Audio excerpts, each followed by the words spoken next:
How's it going, everybody? This is NorCal Dude 599 here, along with EAS Test Fan 25. Yep, for the this EAS Test Fan 25 joining me on a special video, and this is not just any video. Yep. This is gonna be for the first time, pretty much. yeah, right. Yep. Well, anyways, today is gonna be another radio reviews episode. And this time, the radio that I'm going to be reviewing is none other than the Midland HH54VP2. Also formerly known as the HH54VP, but if you've seen my conversion video, you'll see that I have converted it to a VP2.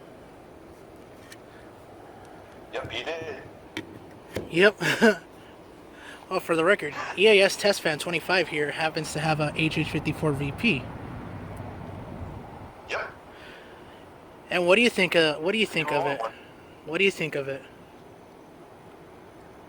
That's pretty nice. I mean, I can get stations from like a little far away on that radio, which I find impressive. I know, right?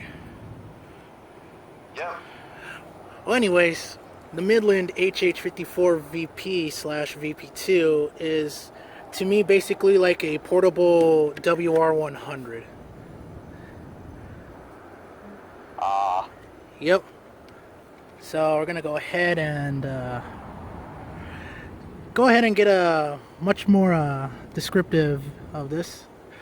So as you can see, the Midland HH54 series came out in, I believe, 2011 or 2012. I'm not too entirely sure, but I will put the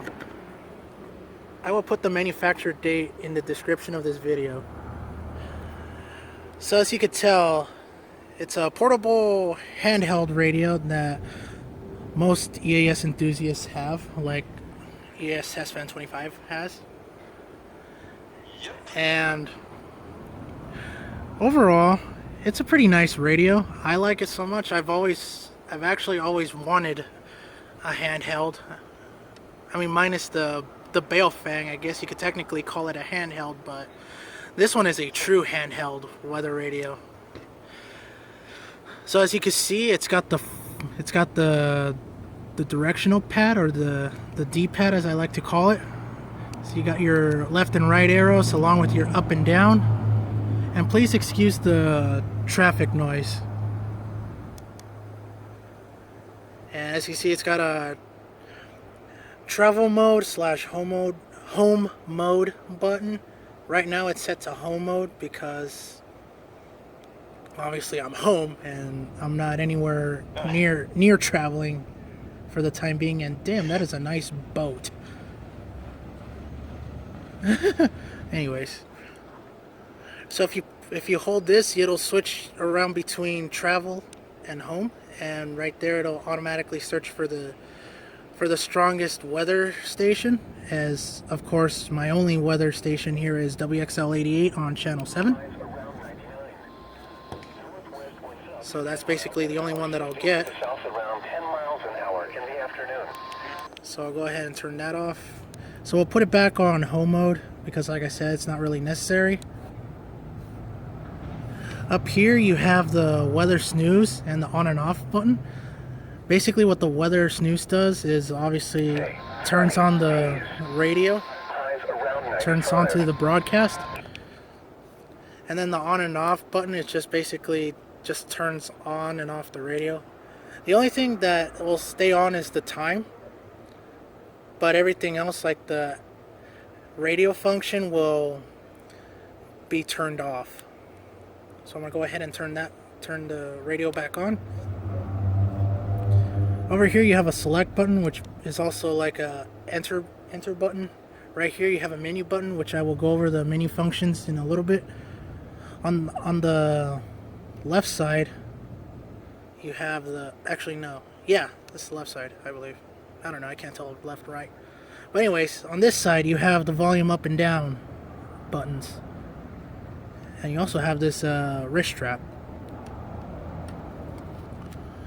On this other side you have the headphone jack and the 9-volt DC jack. As you can see, it's got this nice little protective cover, which I think that was an excellent idea on Midland's part, don't you think? Yeah. Yeah, that's pretty cool. And then over here on the back, if you have the HH54VP, like EAS Test Fan 25 has, you'll most likely have the radio that does not have the rechargeable battery pack. But on mine, mine actually has the rechargeable battery pack, as you can see. I'm actually going to go ahead and take off the battery pack. There we go. So you see, there it is. This gives you access to the battery compartment. As you can see, traditionally it'll take 3 AA batteries. But again, with the battery pack, you can just place it in like that and you're ready to go. As you can also see, there's a little button over here. I believe this has to do with the rechargeable function of the radio. But anyways, I'm gonna go ahead and put the battery pack, the rechargeable battery, back in the compartment. There we go. Now we'll go ahead and close the cover. Put the belt clip back on.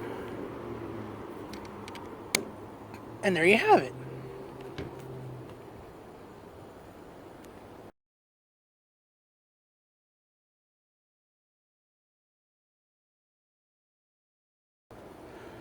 So another feature that this radio has, actually, this particular radio came in 2 different versions. There's a version 15 model and there's a version 16 model. This one that I have is a version 16. By the way, what version is your HH? I think mine is a version 15. Okay. So the difference that you can tell if you have a version 15 or 16 is if you look at the back. If you have the Midland label on the back of the battery cover, then you have a version 15. But if you don't, then you have a version 16. Interesting. Yep. So if yours has the Midland logo on the back of the battery cover, then you have a version 15. But if it doesn't, then yours is a version 16. Yep. Okay. It's still 15. I was actually debating on getting a version 15, but I was like, nah, I wanna be just like everybody else and stick with the version 16. Yeah, because from what I've heard, with the version 15 model, you cannot silence the button beeps. Yeah, that's what I heard. And with the version 16, you can. So I thought that was interesting. Anyways, now we're going to go on to the next feature of this radio.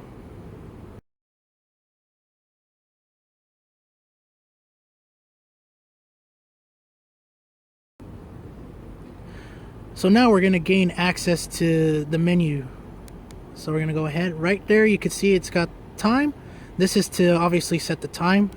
And since I took off the battery, just to show you the compartment, I got to reset the time. So the current time is 7:41 p.m. Pacific Daylight Time. Okay, time has been set. Light basically controls the light setting from whether you want it on, so that way the backlight is constantly on. The only thing is it'll drain your battery a lot more, so I keep it on normal. Set beep, this is the button beeps that I was mentioning earlier. You could with this version, the version 16, you could have the option to either have the button beeps on like this, or you could turn it off like how I do, like how I have mine set up. Alert test, this is just basically has the same alert tone like the WR100, except it's a little bit faster.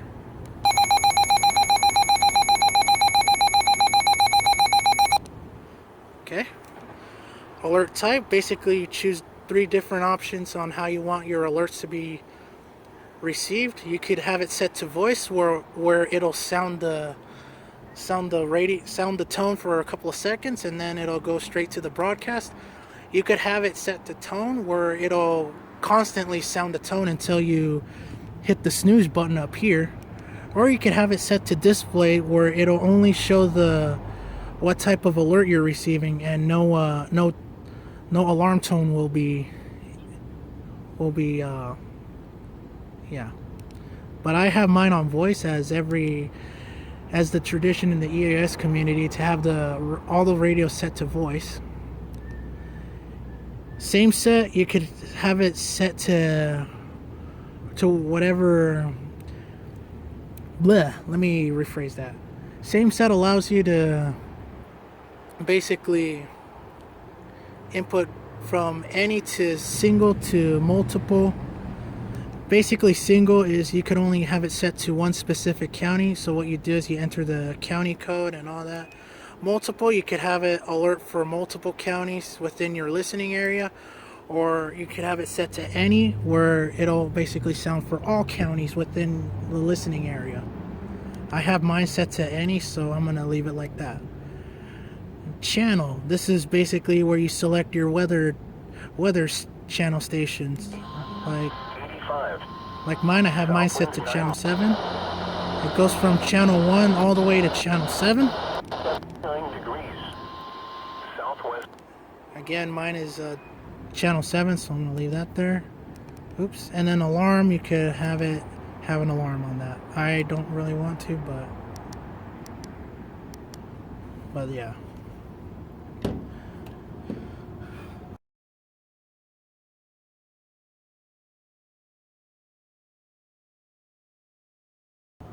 So, when buying an HH54, you have the option of getting the regular HH54VP, which will come with the radio itself and the AC adapter, just like what EAS Test Fan 25 has. Or you could go with mine and get the HH54VP and then somehow find a spare charging cradle and a spare rechargeable battery, and then just have it and then just convert it from there.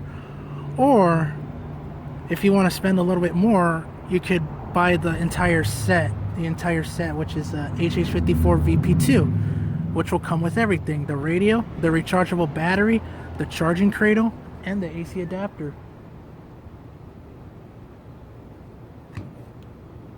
Let's see, am I forgetting something? I think I'm forgetting something. I'm not 100% sure. Oh yeah, forgot to mention, since this is a handheld, it will come with this belt clip.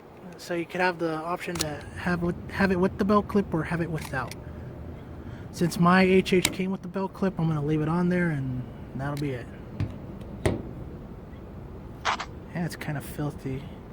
Yeah, I'm kind of doing the radio reviews video on top of my Chevy Tahoe, but as you can see, it's kind of filthy from all the ash from the wildfire that's still burning in Shasta County. But at least the containment is getting better, so that's good. That's good news. It still remains at 35% containment, but hopefully by later on this evening I'll get an update and post it in the description. Yep. Well, there's one more thing. The reception. Overall, the reception of the HH is pretty fantastic.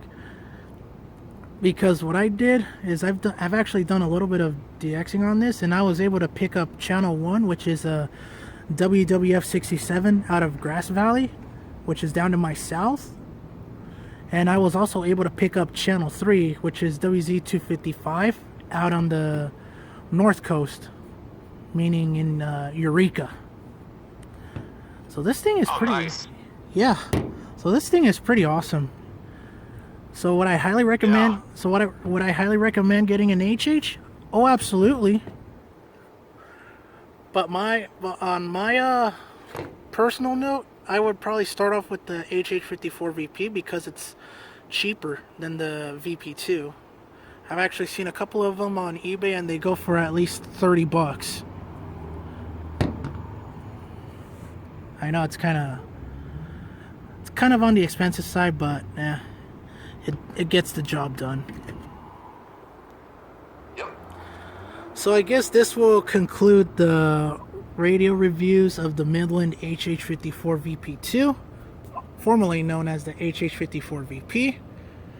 So if you enjoyed this video, please leave a like. Go ahead and comment. Also subscribe for future videos and other content like this. And don't forget to subscribe to EAS Test Fan 25. I will have his channel link in the description of this video as well. And Yep, and you can subscribe to me right there. Yep. And as him and I know, we're gonna do the shameless self-promotion. If you are interested in DXing and want to know more, then go ahead and join the International DXing group on Discord today, where you will get a chance to interact with other DXers, and we'll basically teach you all the basics of DXing, right? Yep, they are growing. Oh, absolutely. We need more members though, so we would appreciate it. Yep. So I will also leave a join link in the description of this video. So I guess this will be it. This is NorCal Dude 599 signing off, along with EAS Test Fan 25. and we'll see you guys next time. Catch you later.